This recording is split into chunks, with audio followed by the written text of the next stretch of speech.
on, kids, or some people are calling it this year Comic Can't. I'm happy to report that thanks to the SAG strike, I'm the most famous person here this year.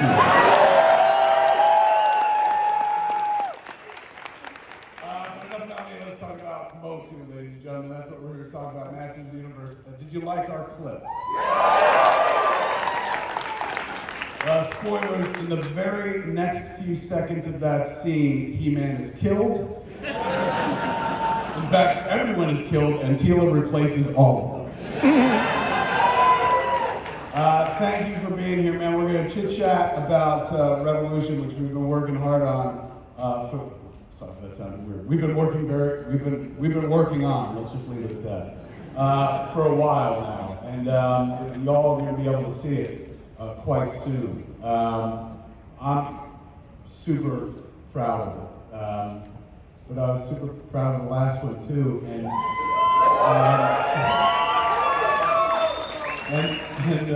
the internet told me I shouldn't be. So when they asked me, like, you want to host the panel, I was like, does it come with Kevlar? Because I took a lot of shit. But I'm not here alone. We were supposed to be here with a bunch of actors. Naturally, as I'm sure most people have heard, the actors are on strike.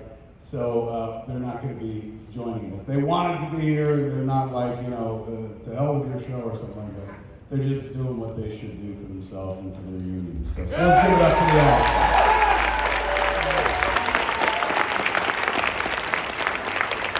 We hope that they crush their overlords like Netflix.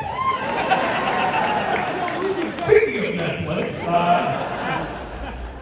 but I'm not going to be alone here on the panel, kids. I'm one of the panel members. I'm quasi-moderating, but you're going to have three of us to talk to, and the three of us kind of make up the three pillars of Fraternia, if you will.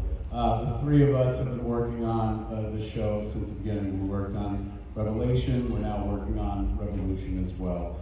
So I'm going to bring them out to you, and I have to look at the paper to read some of their credits because they got a lot. Like with me, it's like he made Clerks.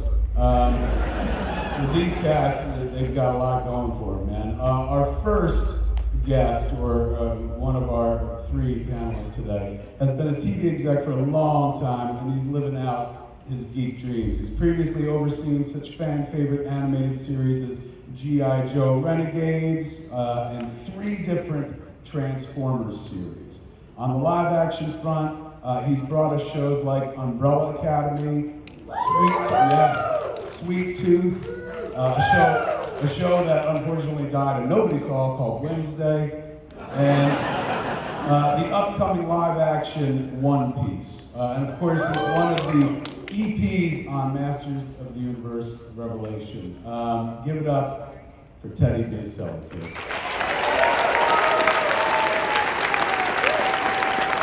They're from the crowd. It's all right. It's all right.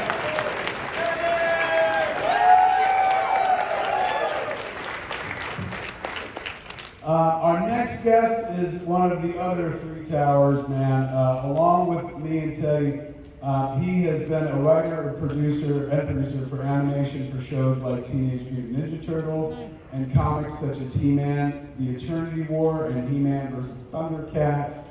For Mattel, he's worked on bringing cartoons to life for Monster High, Hot Wheels, Magic 8 Ball, and of course, MOTU, as showrunner of He-Man and the Masters of the Universe, our sister cartoon, the one that nobody had a problem with on the internet. And he's an EP of Masters of the Universe of Revelation and Revolution as well. Give it up for our good friend and partner, Rob David.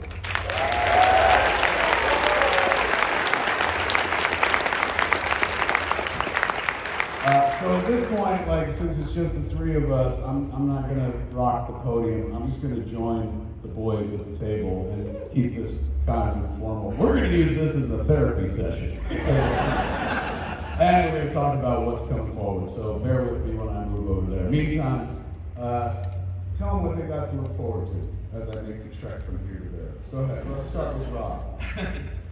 We can look forward to... I'm here, I'm ready. Kevin Smith. Oh my God, what are those? Those are us. We're in the show as well? Yeah, we're like in the background of the final fight. We survived the fight, apparently. What do we got to do? Yeah, that was great. I believe my character gets killed right away and is replaced by Tina. Wait till you see my hair in season 2. Not only implying. But oh yeah, so Revolution. What do we Yeah. have for you? Well, we have He-Man versus Skeletor. Yeah, contrary to the rumors of his death are greatly exaggerated. He-Man is back and is in. To be fair, He-Man never left. He was like absent for 3 shows, but like you don't do a show called Masters of the Universe and kill off your main guy. You know, he was gone for a moment, but never gone. I mean, we kept Adam in the loop and stuff. But he was in every episode we did of Revelation, correct? This is gonna be hard for you, isn't it? It's so hard, yeah. Yeah, no, but we're really we're upping the stakes. We're doubling down on the personal drama that rages inside both, Adam and his issues and Skeletor and his issues, and he has a whole bunch of them, and making it central to the 5-episode arc, and we're progressing the story forward for both of them in kind of hugely epic, which is nobody's word, but it really is the only word that you can really use to describe MOTU sometimes. And anchoring He-Man is the great Chris Wood. I mean, he's so amazing at bringing both the humanity of Adam and the strength of He-Man. Hold on, before we go further, I think that's a huge spoiler and we should talk about it. In this series, He-Man fights Skeletor, is that right? Shocker. Several times. Twice, 2 massive big battles. Yeah. And I think one of the things we should talk about Chris a little bit, because I don't know if any people know this story or not. But when we were casting Revelation, this guy said, "I know who our He-Man is. I know who our He-Man is. It's Chris Wood." And Rob and I were like, "Okay, well he'll audition, right?" And Kevin was like, "No, he'll audition. It's Chris Wood." And I think when we heard his read, it was one of those transcendental moments where it's like, oh my God, that's the 21st century He-Man. Like John Irwin, when you close your eyes, you hear John Irwin. He's He-Man. There's something so magical about his voice. But Chris brought a lot of that tone, the kindness that He-Man had from the classic series. There's a sweetness to He-Man and a smile. There's always a smile in John Irwin's voice, and Chris has that too. He never wavers from the inner glee about being He-Man. He likes being He-Man. Not just Chris, but Adam likes being He-Man too. And that's one of his stories for Revolution, is how much he really enjoys being He-Man, and when that's put to the test, Yeah, I mean, it's interesting because, for so long, the classic story, it was a secret that Prince Adam was actually He-Man, and the secret is out from Revelation. So when we start the story, there's the love of his father, the king, who now knows the truth about his son, and they are reconciled. But now there's this new question, which is the duties of the scepter and the crown versus the obligations and the duties of the sword, the champion. And, Adam is always defined as a hero. One of the things that, we really wanted to explore in the first one is that he was always able to give up the power. And he's alone was worthy to be He-Man, because at the end of every battle, he would give up the sword and go back to being Adam. But as Adam, he actually has a power that's with him all the time, and that's the crown. And so, what is his obligation? Can he be both the monarch and the champion at the same time? Can he? I don't know. What I enjoy most about working on the show is listening to these two dudes talk fervently with passion about these characters. Like when I first met with Rob came over to my house. I had to sign a non-disclosure agreement because they were like, Mattel wants to talk to you about something. And I was like, free toys. And, which I'm still waiting for. And so once I signed a piece of paper, he was like, we would like to talk to you about Masters of the Universe. And I was like, oh, my lord. Yeah, I'm very familiar with Masters of the Universe. And so when Rob kind of started talking about what they wanted to accomplish with the animated series and have it be kind of a sequel, spiritual sequel series to the original, the light in his eyes, like, just sparked up. This was somebody who has worked with the characters in some of their best stories in print. He was keeping the Master's flame lit for a while in the comic pages. So, you know, I remember after we had our first meeting, I was like, why don't you write it? Like, you sound like you're very passionate about this. And he's like, for some reason he liked the Daredevil series that I'd done for Marvel years ago, because I was like, I made Clerks, and it's not like, you don't watch Clerks and go like, yeah, He-Man, I get it. Like, so, but it was the Daredevil story that made me go like, I think he would be good for this material. So then he introduced me to Teddy. I had to go into Netflix and essentially pitch as well. And I'll never forget, one of the first things that Teddy talked about, like after I said, well, this is how I see it, this is what I want to do, blah, blah, blah. Teddy was like, look, I've loved this franchise, these characters, these action figures for my entire childhood. And he has a picture of himself very young that he carries around, ironically. And it's with all of his MOTU stuff as a kid. And he was like, what I always dreamed about was somebody would just do this story very seriously. He's like, I know that some characters are goofy and have weird names and stuff, but he's like, I always felt like these characters were really strong, and the idea that somebody would treat them seriously, let them make grown-up decisions, have fights with meaning, let them clash swords even, something that like they didn't really do in the cartoon, the Filmation version. He was like, that's what I'm kind of hoping for. And he goes, the only thing I ask is that you treat the characters with dignity and respect. Like, let them grow up. And I was like, can we kill him? And he goes, well, hold on. But he said this thing, and I take it with me whenever we work on the show. He goes, just play them like it's Shakespeare. He's like, for once I would like to see somebody treat the characters like classical characters, not just toys or IP. And those were our marching orders going forward. So to sit here with these cats and listen to them speak about these characters, listen to them just talk about Adam, or how it's with childlike wonder, and they're both still like grown-ass men, but they still carry the affection for the characters in their hearts, man. Give it up for the boys. Right back at you. You are the total joy to work with. Honestly, everybody on the entire team, the writers, all the animators at Powerhouse, everybody at Mattel, they adore Kevin. I mean, he brings such a joy to every meeting, and he's infectious. It's the audience that doesn't enjoy Kevin. People we work with, right? Let's talk about the guys that aren't here though, who are really the unsung heroes of our whole first season and our upcoming season as well.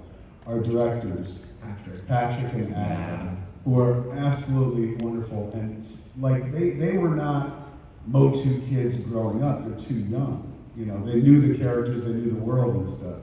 But they're fantastic animators, and when we came to them with the story, they delved deep and learned everything. And so by the end of the series, they were actually hitting us with themes and historians. Oh. Like Adam went so deep into this world. And in the book, you guys talked Patrick, they created their own language. Patrick made his own He-Man language.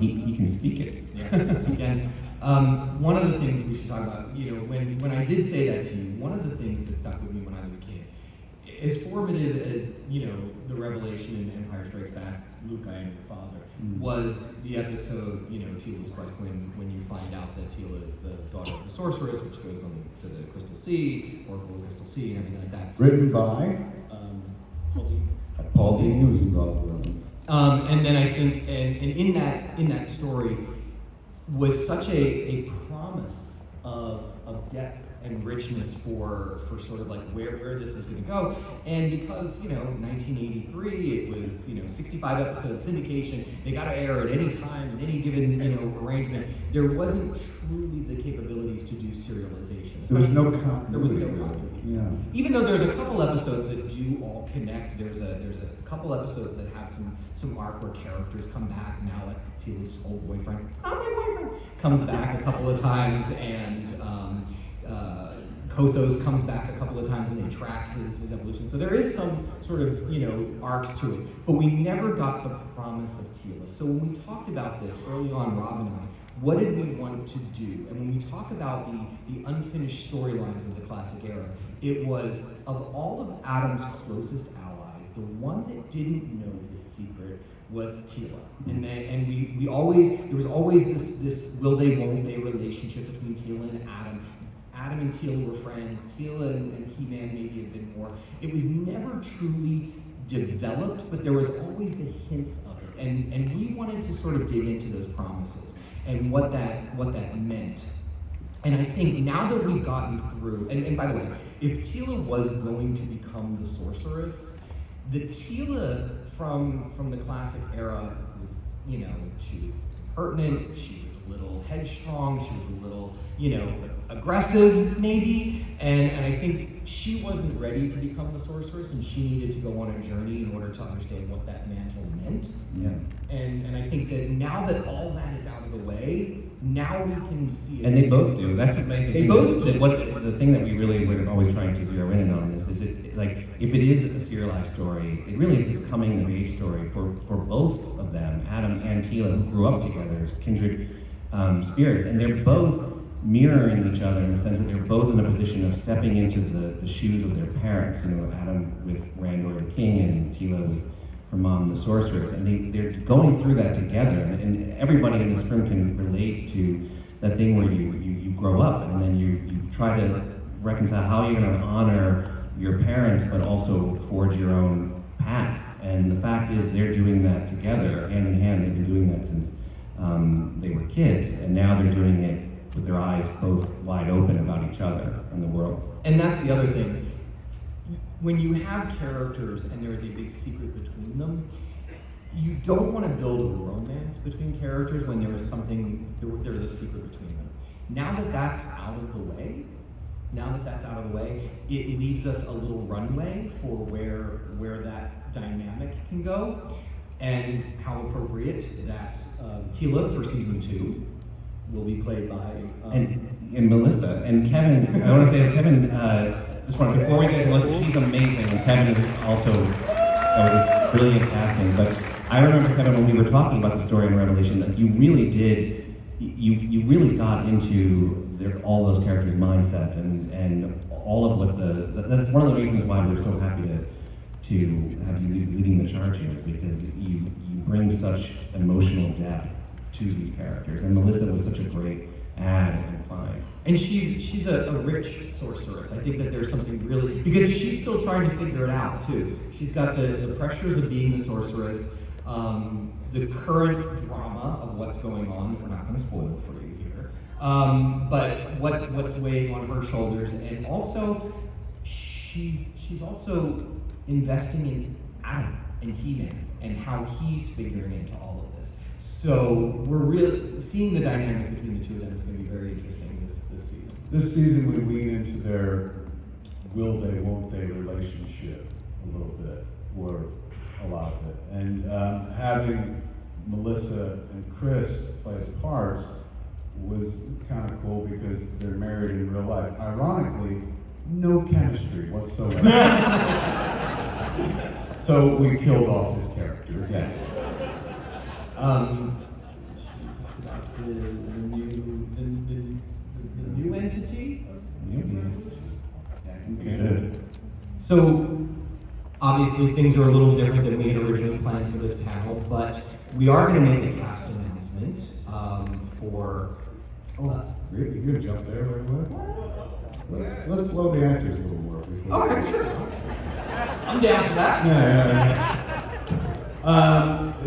Melissa, of course, I've worked with I got to direct a few episodes of Supergirl. And she would give it up to the good folks who made it. I was just there once or twice. She's such a wonderful actress, and you know she had to step into shoes that were pretty large to begin with. We had Sarah all through season 1, who was absolutely wonderful, and so to jump on and kind of take the reins of the character is a little intimidating, but she more than rose to the occasion. But it is adorable watching those two act opposite one another. It's kind of sweet. If they were here, we would have made them make out in front of them.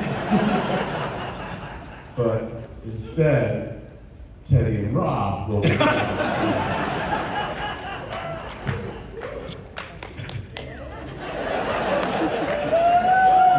Go to the next group.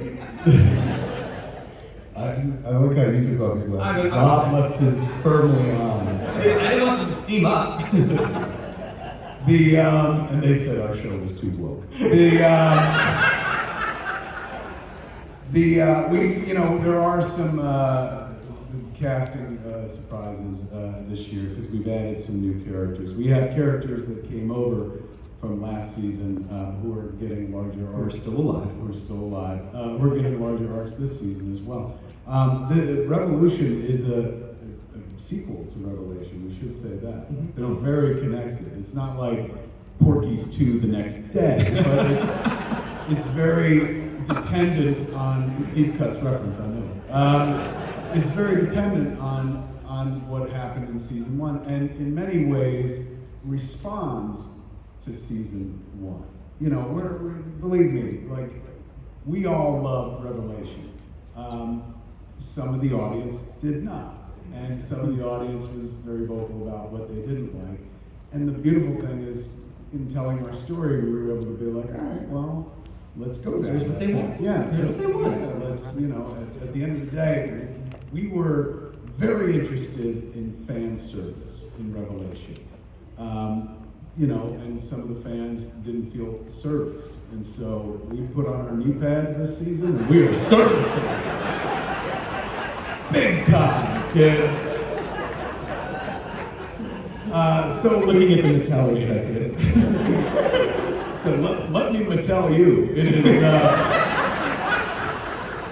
is, you know, we aside from the He-Man and Skeletor fight in every damn episode, we actually bring in other characters from the universe. We thought we had a bunch in Revelation. Naturally, the bench for Masters of the Universe is very long. So this season, we're bringing in some other characters. Now we should talk. Yes.